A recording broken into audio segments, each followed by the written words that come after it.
मेरी पड़ोसन बहुत ही खूबसूरत और जवान थी और वह अपनी जवान बेटी को हमारे घर छोड़कर चली गई। उसे किसी और दूसरे शहर काम के लिए जाना था। वह लड़की बहुत ज़्यादा खूबसूरत थी। उसको देखकर मेरी नीयत खराब हो गई। एक रात मेरी बीवी की तबीयत खराब हुई और वह अस्पताल में दाखिल हो गई। मौका पाकर मैं घर आ गया और उसको अपने कमरे में ले आया। यह देखकर मेरे पैरों तले ज़मीन निकल गई। उस लड़की ने मेरे सामने हमारी पड़ोसन हमारे घर के पिछले गली में रहती थी और उसका मेरी बीवी के साथ अच्छे संबंध थे। एक दिन उसे किसी काम की वजह से दूसरे शहर जाना पड़ा, तो वह अपनी बेटी को हमारे घर छोड़कर गई। उसकी बेटी बहुत खूबसूरत थी। उसकी गोरी रंगत और निहायती खूबसूरत थी। मैं उसकी खूबसूरती को देखकर दंग रह गया था। किसी गरीब को खूबसूरती मिल जाना भी किस खुशकिस्मती है। मैं उसके हुस्न को देखकर पूरी तरह पागल हो गया था।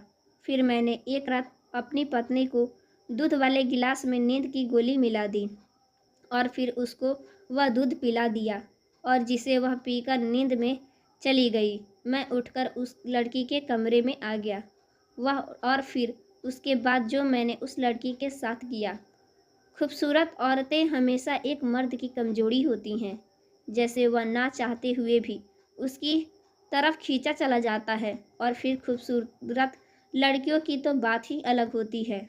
ज़्यादा खूबसूरत और कशिश औरतों को तो खुद मर्द भी उसकी तरफ बढ़ने लगता है। मेरे साथ भी कुछ ऐसा ही हुआ था। हमारी पड़ोसन को अचानक किसी दूसरे शहर जाना पड़ा। उसकी बेटी की स्कूल में पेपर चल रहे थे, इसलिए जाते हुए अपनी बेटी को हमारे घर मेरी पत्नी के पास छोड़कर चली गई। उसकी 16 साल की बेटी, जिसका नाम कोमल था, उसे देखकर मेरे अंदर एक हलचल सी मच जाती थी। मैं जब भी घर आता हूँ, मेरे आगे पीछे होती, मुझे कभी पानी देती और कभी मेरे पास बैठकर बातें करती। उसकी अदा से मुझे बहुत परेशान कर दिया था। बस फिर उसकी उस अदा ने मुझे उसका दीवाना ही बना दिया और यहाँ तक मैं उसे हासिल करने के लिए आइडियाएँ बनाने लगा। उसे यहाँ आए हुए अभी एक दिन ही हुआ था। वह हम सब के बहुत अच्छे तरह घुल मिल चुकी थी। वह मुझे अंकल अंकल कहती थी, जैसे हमारे घर पता नहीं कब से रह रही हो। मैं भी उसे बहुत ही प्यार से अपने घर में रख लिया था। उसकी खूबसूरती ने मुझे पागल ही कर दिया था। इतनी खूबसूरत लड़की मैंने आज तक नहीं देखा था। खूबसूरत होने के साथ साथ वह बहुत समझदार लड़की थी। उसने तो आते ही मेरे पूरे घर को संभाल लिया था।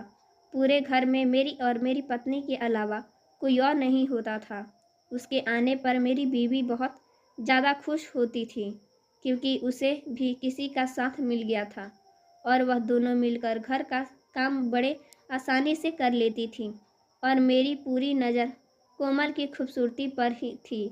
एक दिन मैं कोमल को चाय लाने को कहा, तो वह जल्दी से उठकर चाय बनाने के लिए किचन में चली गई। उस टाइम मेरी पत्नी ने छत पर गेहूं सूखने के लिए रखा था और मैंने उस मौके का फ़ायदा उठाकर मैंने उसको अपने पास बैठा लिया और फिर उसकी खूबसूरती को ऐसे टकने लगा, मुझे पता ही नहीं चला।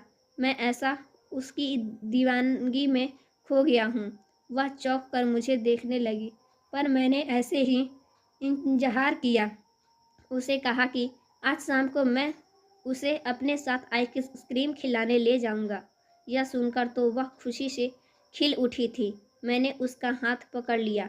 आइसक्रीम खाने के नाम पर ऐसे खुश हुई कि जैसे कोई बड़ी खुशी मिल गई हो। मैं जानता था कि हमारी पड़ोसन सुस्मिता बहुत ही गरीब और विधवा औरत है। वह लोग जिंदगी की छोटी छोटी चीज़ों के लिए बहुत ही तरसते हैं और मैं बस इसी बात का फ़ायदा उठाना चाहता था।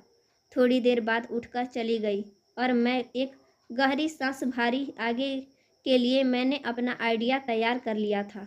कोमल ग्रीन कलर का सूट पहने मेरी पत्नी का हाथ बटा रही थी और उसमें और भी ज़्यादा खूबसूरत लग रही थी।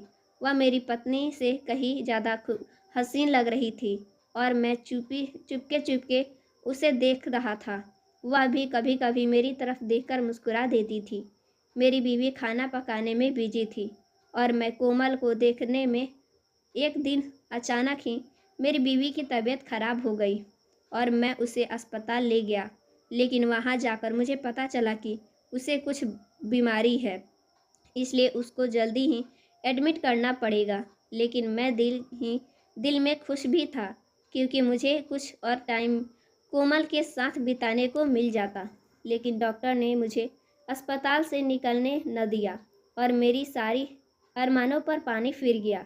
अगली सुबह जब मैं नाश्ता करने के लिए घर पहुंचा तो उसने बड़ी नरमी से मेरा स्वागत किया। वह जल्दी से किचन में जाकर नाश्ता बनाने में बिजी हो गई और मेरे सामने दुपट्टे के बगैर बिना ऐसे ही घूम रही थी।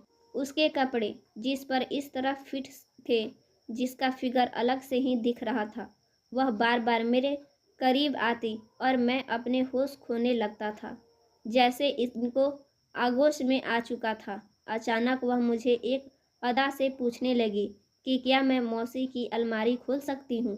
मैं कोमल से कहा कि भला उन्हें पूछने वाली क्या बात है, वह तुम्हारी मौसी है, तुम उनकी अलमारी को खोल सकती हो।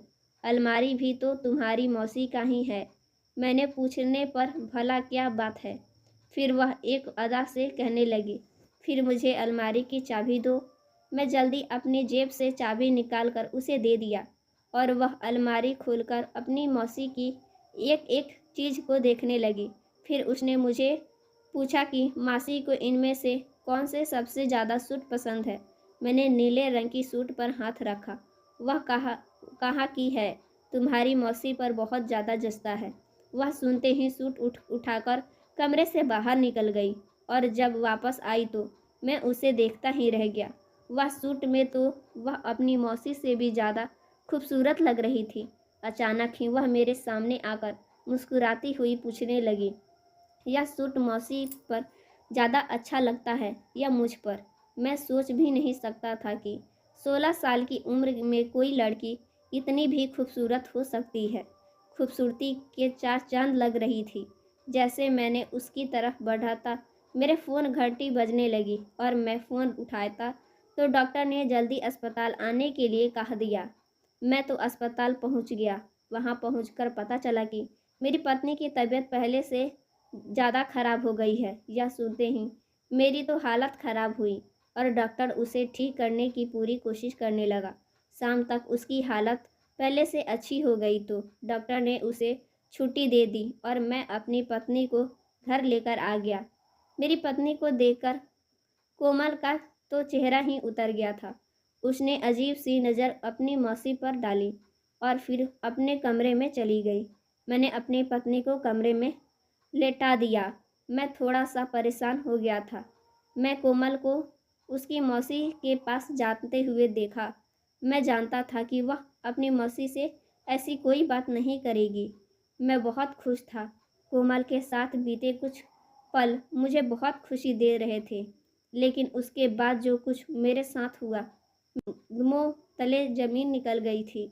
मैं और मेरी पत्नी बहुत टाइम से घर में रह रहे थे और मेरी पड़ोसन भी बहुत सालों से हम लोगों को जानती थी। वह एक गरीब और विधवा औरत थी। मेरी पत्नी अक्सर ही उसकी मदद करने के लिए हमेशा ही पैसे देती, लेकिन मैं यह कह देता कि मैं कब तक उसकी मदद करूँगा, क्योंकि उसको समस्या ख़त्म ही नहीं होने वाली थी। मेरी पत्नी मुझे कहती कि आपके पास इतने पैसे हैं, अगर आप किसी को थोड़ा सा भी मदद कर देंगे तो उसमें आपका क्या बिगड़ जाएगा। मैं एक मनमौजी आदमी था। जैसे वह विधवा औरत, अनाथ बच्ची से कोई हमदर्दी नहीं थी। फिर हमारी पड़ोसन अपने 16 साल की बेटी कोमल के साथ बहुत मजबूरी में हमारे घर आ गई। उसकी तबीयत बहुत ख़राब थी और उसे कुछ पैसों की ज़रूरत थी ताकि वह अपना इलाज करवा सके। लेकिन मैंने अपनी बीवी को कहकर डांट दिया कि तुम्हारे उन गरीबों की सर पर चढ़ा लिया है। उनका जब दिल चाहता है पैसे मांगने हमारे घर चली आते हैं। उसने कोई लंक खाना नहीं खोल रखा है। मेरी पत्नी के पास जो थोड़े पैसे बचे हुए थे वह उस नौकरानी को दे दी थी और अपनी तरह से उसकी जितनी मदद कर सकती थी वह की। उस दिन के बाद तुलसी हमारे घर पैसे मांगने नहीं आई थी और मुझे बहुत सुकून हो रहा था। लेकिन मुझे क्या खबर कि एक दिन कुछ इस बात का इस तरह सज़ा मिलेगा। मैं अपने हाथों से ही खुद अपनी कब्र खोद लूँगा। कोमल को यह टाइम 16 की बची थी। उसने मेरी सारी बातें सुनी और उसी लिए उसे दिल में बार उसने कभी अपनी माँ को हमारे घर पैसे लेने के लिए नहीं आने दिया। वह बहुत कम उम्र में ही बहुत समझदार हो गई थी, क्योंकि उसके सर पर बाप का साया नहीं था। जब मैं अपनी पत्नी कोमल की माँ के बारे में कड़वी बातें बोल रहा था तो कोमल ने खुद सारी बातें सुन ली थी। उसके दिमाग में मेरा एक एक शब्द घूम रहा था। वह मुझे इस कदर नफरत करती थी कि वह किसी भी सूरत में मुझे इंतकाम का निशाना बनाना चाहती थी। लेकिन कोमल बार बार अपनी खूबसूरती दिखाकर मुझे अपनी तरफ खींच रही थी, ताकि मैं अपनी हर हदें पार कर दूं। वह बहुत अच्छे से मेरी गंदी नीयतों को जानती थी और इसी बात का फ़ायदा उठाते हुए उसने खुद को मेरे सामने पेश कर दिया। रात होते ही मैंने अपनी पत्नी के दूध में के गिलास में नींद की दवाई मिला दी, क्योंकि मैं पूरी रात कोमल के साथ बिताने की ठान ली थी। थोड़ी देर बाद मेरी पत्नी को नींद आ गई और मैं कोमल के कमरे में चला गया।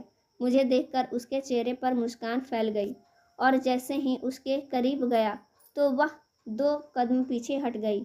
मैं अपनी हर हद से पार होने लगा और आगे बढ़ने लगा। वह अपने आप को बचाने के लिए मिन्नतें करके हाथ पांव चलाने लगी। वह मुझे आज़ाद होने की कोशिश कर रही थी, लेकिन मैंने उसको हासिल कर लिया। जब मैं उसके कमरे से निकल गया तो कोमल ने साइड टेबल पर रखा मोबाइल फ़ोन उठाकर मेरी तरफ बढ़ा और यह देखकर तो मेरे रोंगटे खड़े हो गए। उस मोबाइल में मेरी पूरी वीडियो बन चुकी थी, जिसमें ऐसा लग रहा था जैसे मैंने उसका साथ कोई ज़बरदस्ती की है, धोखे मान लिया था।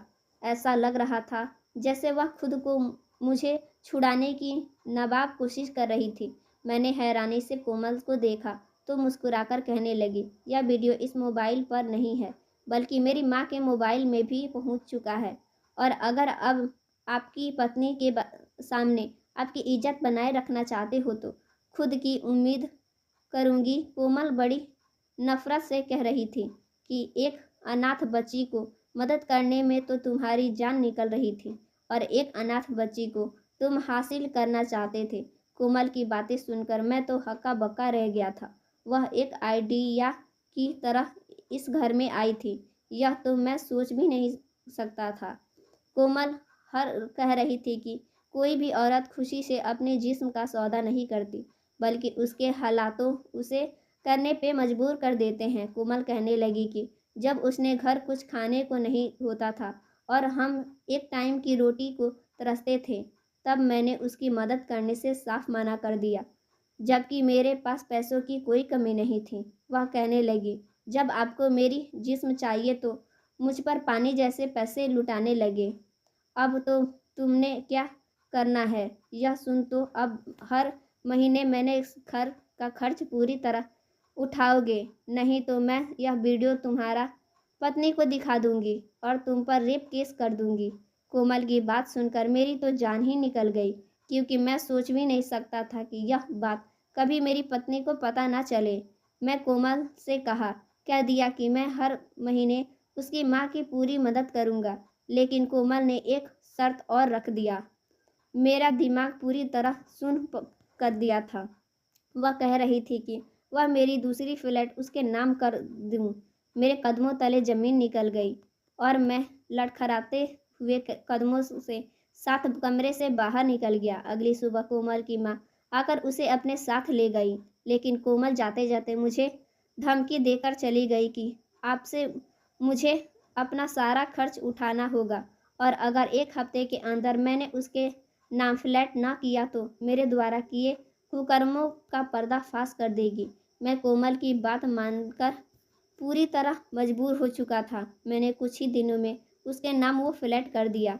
जिस लड़की को मैंने बहुत सीधा साधा शरीफ लड़की समझा था, वह अनाथ बच्ची समझा था और वह सब समझ कर अपने जज्बात की हद पार कर दी। वह तो बहुत चालाक निकली। जब जमाने में मौजूद हर जैसे लोगों कोमल जैसे अनाथ और गरीब बच्चियों को सहारा नहीं देते और उसकी मदद नहीं करते, तो वह खुद ऐसी बन जाती है। और यही नहीं, बल्कि हम जैसे मर्द उन्हें तवायफ बना देते हैं। कोमल भी एक तवायफ की तरह खुद को इस्तेमाल कर बैठी थी और हमें उसे मासूम की कोई गलती नहीं थी। वह अपने समस्याओं का से मजबूर होकर उसे उस जगह पर पहुंची थी। उसने खुद को इस्तेमाल करने से भी पीछे नहीं हटा था। मैं अनाथ बच्ची को 2 टाइम की रोटी देने से तो तक कतराता था और अपने मजबूर होकर उसके घर का सारा खर्च उठा लिया। कोमल जैसी कितनी बच्चियां एक टाइम की रोटी के लिए खुद को इस्तेमाल कर बैठती हैं, क्योंकि उन्हें एक टाइम की रोटी भी नसीब नहीं होती। जो मैंने कोमल के साथ किया वह तो एक बहुत बड़ा गुनाह था और मुझे सारी उम्र इस बात का पछतावा रह जाता था। मैंने कई दफ़ा भगवान से माफ़ी मांगने और अपने पापों की प्रायश्चित करने के लिए उनके सामने मिन्नतें किया। उस दिन के बाद मैं कोमल को देखते ही अपनी नज़र झुका लेता था, क्योंकि मैं जान गया था कि वह मेरे लिए काबिल नहीं थी, जिसे मैं अपने हवस का शिकार बनाया। अब आप लोग ही अपने इर्द गिर्द के अनाथ बच्चियों को ख्याल रखो और उनके साथ हमदर्दी रखो। सो फ्रेंड्स, वीडियो अच्छा लगा हो वीडियो को लाइक कीजिएगा, चैनल पर नया है चैनल को सब्सक्राइब कीजिएगा। मिलते हैं हम आपसे नेक्स्ट वीडियो में। Thanks for watching my video.